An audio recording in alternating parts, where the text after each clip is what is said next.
Ny mety ho toetry ny andro any an-dranomasina ny zoma iray aprily 2020 amin'ny enimbora maraina hatramin'ny sabotsy 2 aprily 2020 amin'ny enimbora maraina. Ho amin'ny morontsiraka atsinanana, Cap d'Ambre hatrany Kapesy, anorana malefaka miatoato, fa avy atsimo ny rivotra ka ho 20 hatramin'ny 7 km/h, Anonjabe ny ranomasina, ahavon'ny onja 2 hatramin'ny 2.3 metatra. Kapesy hatrany Mahanoro, anorana malefaka miatoato, fa avy atsimo atsinanana ny rivotra ka ho 20 hatramin'ny 70 km/h, ho avy atsimo kosa any amin'ny farany Pepitona ka ho 20 hatramin'ny 70 km/h, Anonjabe ny ranomasina, ahavon'ny onja 2 hatramin'ny 2.5 metatra.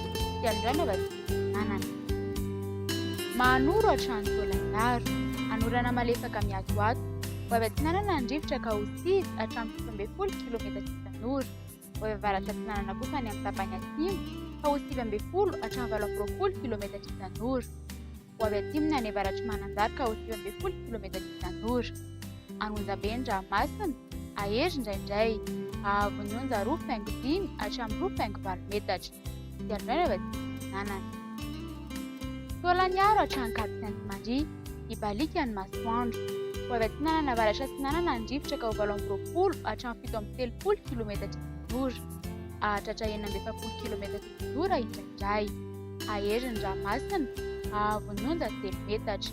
Sy androany avy atsimo andrefana. Ho amin'ny morontsiraka andrefana, Cap Sainte-Marie hatrany Cap Saint-Vincent, Ibalika ny masoandro, ho avy atsinanana ny rivotra ka ho 20 hatramin'ny 70 km/h, ho avy atsimo ny tolakandro ka ho 20 hatramin'ny 70 km/h, ary ovaova kosa ny alina makany amin'ny farany Pepitona ka ho 6 hatramin'ny 12 km/h, Anonjabe ny ranomasina, ahavon'ny onja 2.5 hatramin'ny metatra, ahatratra 2.5 metatra any amin'ny farany Pepitona. Sy androany avy atsimo andrefana.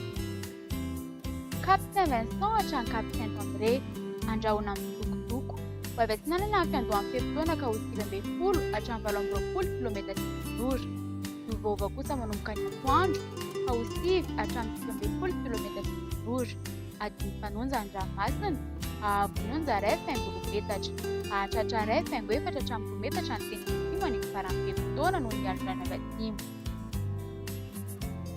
Cap Saint-André hatrany Analalava, anorana tandrifin-drahona vitsy manakaiky any Analalava, andrahona vitsy ny tafa, ho avy atsimo atsinanana ny rivotra ka ho 9 hatramin'ny 20 km/h, ahatratra 70 km/h indraindray, ny ovaova kosa ny tolakandro ka ho 6 hatramin'ny 12 km/h, hosonina adiny fanonja ny ranomasina, ahavon'ny onja lasa 4 metatra.